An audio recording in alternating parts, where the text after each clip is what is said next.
날마다 살아나는 큐티 김양재 목사입니다. 오늘 큐티 말씀은 레위기 6장 8절에서 23절까지입니다.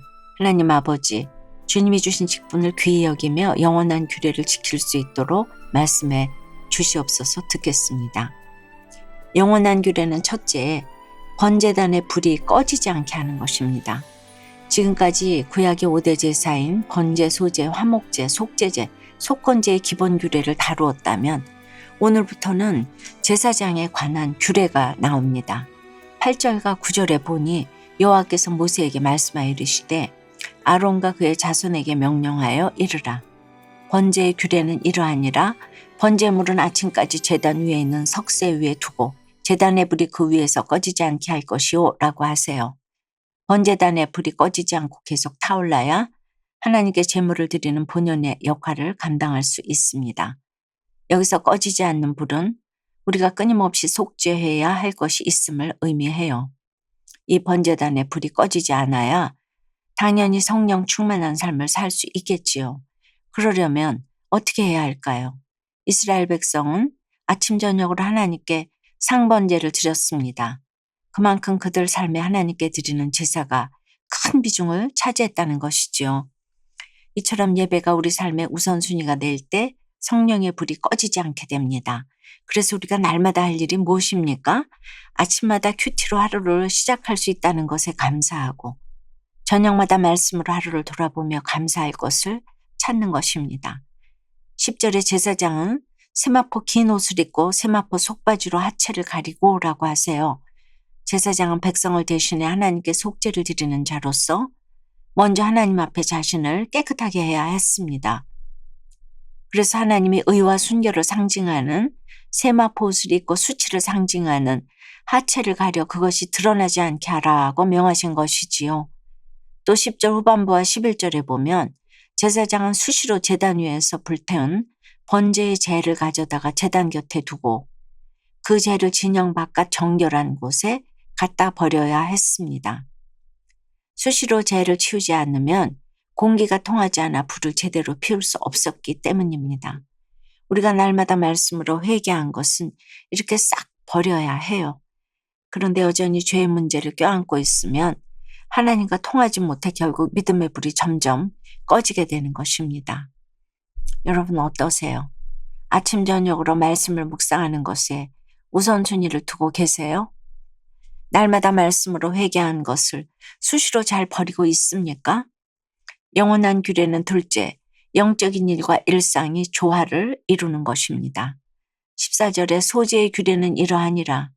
아론의 자손은 그것을 제단 앞 여호와 앞에 드리되 라고 하세요. 소제는 감사의 표현으로 드리는 제사입니다. 감사는 당연히 자신에게 은혜를 베푼 이에게 하는 것이지요. 따라서 소제를 하나님 앞에 드리라는 명령은 이스라엘 백성이 누리는 모든 은혜가 하나님으로부터 온 것임을 강조하는 것이지요. 15절에 보니 고운 가루로 소제를 드릴 때는 기름을 넣고 다시 유향을 더해 기념물로 제단 위에서 불살라야 그것이 하나님 앞에 향기로운 냄새가 된다고 하십니다. 여기서 고운 가루는 자신을 완전히 부수는 철저한 헌신을 상징해요. 여기에 성령 충만한 기름과 아름다운 행실에 유향을 더할 때 주님이 기뻐 받으시는 헌신이 된다는 것입니다. 아무리 교회를 열심히 섬겨도 그렇지요. 정작 일상생활이 온전하지 못하면 하나님이 기뻐하시겠습니까? 반대로 가정과 직장에서는 열심히 사는데 하나님의 일에는 별로 충성하지 않으면 주님이 기뻐하실까요? 하나님이 기뻐하시는 헌신은 영적인 일에 충성하는 것뿐만 아니라 일상을 잘 살아내는 것입니다. 한마디로 영적인 일과 일상이 조화를 이루어야 한다는 것이지요. 16절과 17절에 보니 소제의 남은 제물을 아론과 그의 자손이 먹되 화제물 중에서 내가 그들에게 주어 그들의 소득이 되게 하는 것이라. 속제제와 속건제같이 지극히 거룩한 즉이라고 하세요. 아론과 그의 자손들은 제사장 직분을 수행하면서 생업을 따로 가질 수 없었지요. 그래서 하나님은 그들의 생계를 보장하기 위해 소재물을 비롯한 속죄제와 속건제 등의 재물 일부를 그들에게 주신 것입니다. 하나님은 주를 위해 헌신하는 자들을 결코 외면하지 않으세요. 그들에게 필요한 모든 것을 책임지고 채워주십니다. 적용해 보세요. 모든 것이 주님으로부터 온 것임을 고백하며 마땅히 드려야 할 감사를 주께 드리고 있습니까? 일상과 교회에서의 삶이 어느 정도 일치합니까? 주를 위해 헌신할 때 하나님이 우리 삶을 책임지시는 것을 경험한 적이 있으세요? 재혼 가정의 새엄마로서 아침마다 소재를 드리듯 딸의 도시락을 싸고 있다는 한 성도님의 큐티인 묵상 간증이에요. 저는 첫 결혼에 실패하고 친정어머니가 우울증으로 자살하는 일을 겪으며 연민과 우울에 빠져 지냈어요. 그러다 전처가 자살하고 두 자녀가 있는 지금의 남편을 만나 재혼했답니다. 이후 저는 남편의 인도로 말씀 공동체에 속해 세례를 받았지요. 하지만 아프리카 선교보다 힘들다는 재혼 생활은 녹록지 않았어요. 저는 남편의 음란과 권위주의로 인해 고통을 겪으면서 그제야 제가 첫 가정을 지키지 못한 죄인임을 깨닫고 절절히 회개하였습니다. 그리고 자살한 친엄마에 대한 상처로 힘들어하는 아이들을 돌아보게 되었지요. 하나님의 은혜로 자란 아이들은 어느덧 청년이 되어 교회 소그룹 리더로 섬기고 있답니다. 하나님은 주일학교 교사로 오랫동안 헌신한 딸에게 믿음의 형제를 만나게 해주셨어요. 딸은 물질 관리를 잘하는 남자친구를 보며 그동안 시간과 물질을 제대로 관리하지 못한 자신의 죄를 회개했지요.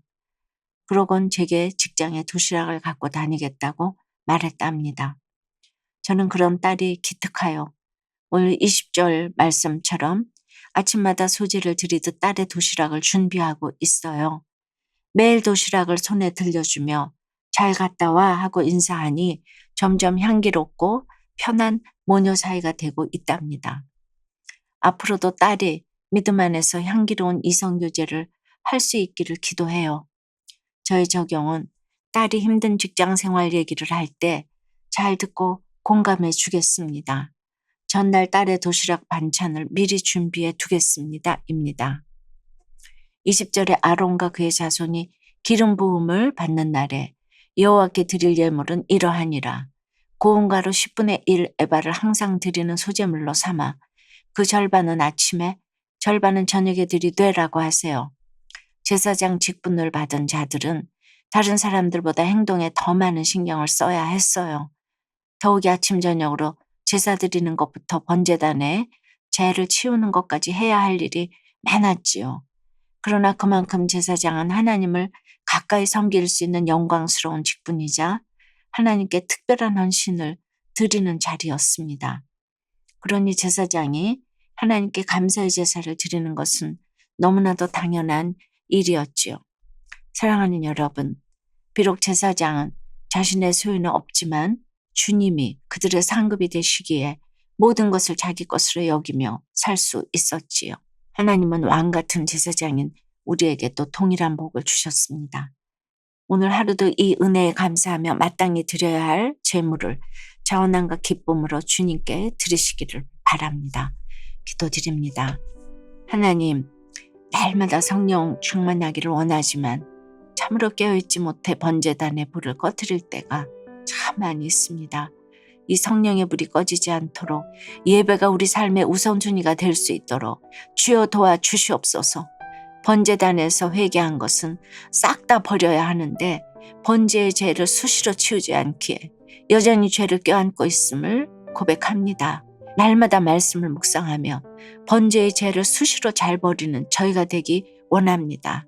무엇보다 주님을 만나는 이 큐티 시간을 귀히 여기고 감사로 시작해서 감사로 하루를 마무리할 수 있도록 주여 인도해 주시옵소서.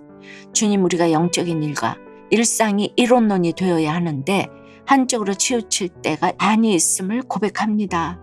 영적인 일에 충성하며 일상도 잘 살아낼 수 있도록 도와주시옵소서. 성령 충만한 기름과 아름다운 행실의 유향을 우리의 헌신에 더할 때 주님이 우리 인생을 책임져 주실 줄 믿습니다. 항상 자원함과 기쁨으로 주께 드릴 것만 있는 저희가 다 될 수 있도록 주여 인도하여 주시옵소서. 예수 그리스도 이름으로 기도드리옵나이다. 아멘. 지금까지 우리들 교회 김양재 목사님이었습니다. 큐티에 도움받기 원하시는 분들은 QTM 홈페이지 qtm.or.kr 또는 유튜브에서 QTM을 검색하시면 도움받을 수 있습니다. 자세한 문의사항은 지역번호 031-705-5360번으로 문의하시기 바랍니다.